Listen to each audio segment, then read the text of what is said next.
चतुर चालाक तेनालीरामन।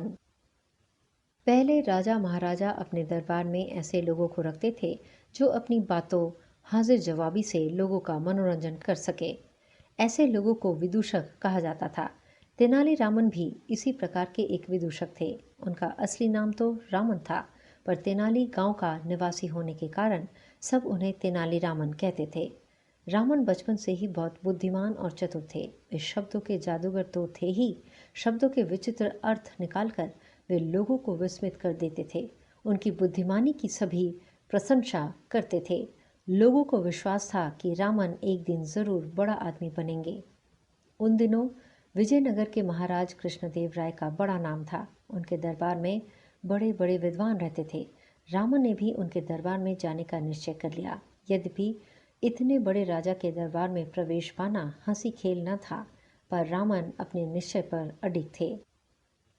एक कहावत है, जहां चाह वहां राह। उन्हीं दिनों कृष्णदेव राय के राजगुरु थट्टाचार्य तेनाली के पास ही के एक गांव में छुट्टियां मनाने आए हुए थे। रामन उनके पास पहुंचे और अपनी इच्छा प्रकट की। थट्टाचार्य ने रामन की सहायता करने का वचन दिया। रामन ने उनके पास रहकर खूब सेवा की। कुछ दिनों बाद थट्टाचार्य राजधानी लौट गए।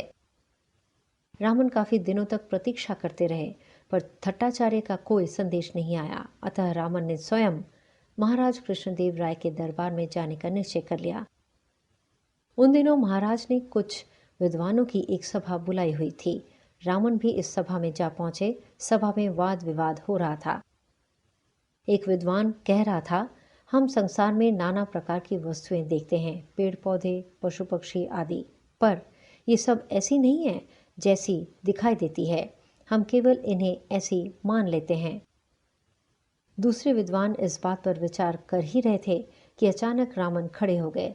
उन्होंने उस विद्वान से पूछा, मान लीजिए हम कोई चीज़ खाना चाहते हैं, तो क्या केवल यह मान लेना ही काफ़ी है कि हम वह चीख खा रहे हैं? हाँ, विद्वान ने उत्तर दिया। अब तेनालीराम ने कहा, भाइयों, भोजन तैयार है, आइए हम सब तो भोजन करने चले, पर ये महाशय यहाँ बैठे बैठे ही मान लेंगे कि इन्होंने भोजन कर लिया है। इन्हें यहीं बैठा रहने दीजिए। रामन का इतना कहना था कि सब लोग खिलखिलाकर हंस पड़े। महाराज उसकी हाजिर जवाबी से इतने प्रसन्न हुए कि उन्होंने उन्हें अपने दरबार में विदूषक का स्थान दे दिया। अब वे तेनालीरामन के नाम से प्रसिद्ध हो गए।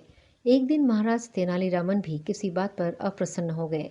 उन्होंने क्रुद्ध होकर कहा, जाओ, कभी मुझे अपना मुंह मत दिखाना।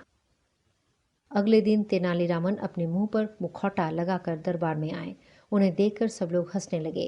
महाराज ने देखा तो वे बड़े क्रुद्ध हुए। उन्होंने सिपाहियों को आज्ञा दी, इसे ले जाओ और जेल में बंद कर दो। तेनालीरामन ने नम्रता से कहा, अपराध क्षमा हो महाराज, मैंने तो आपकी ही आज्ञा का पालन किया है।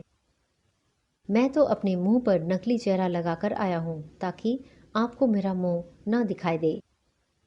यह सुनकर महाराज का गुस्सा भी उतर गया। तेनालीरामन के विषय में अनेक कहानियां प्रचलित हैं।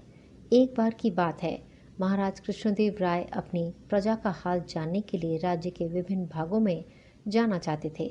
सभी दरबारी चाह रहे थे कि महाराज उन गांवों में जाएं जिनकी दशा अच्छी है, या उनके गांव में जाएं।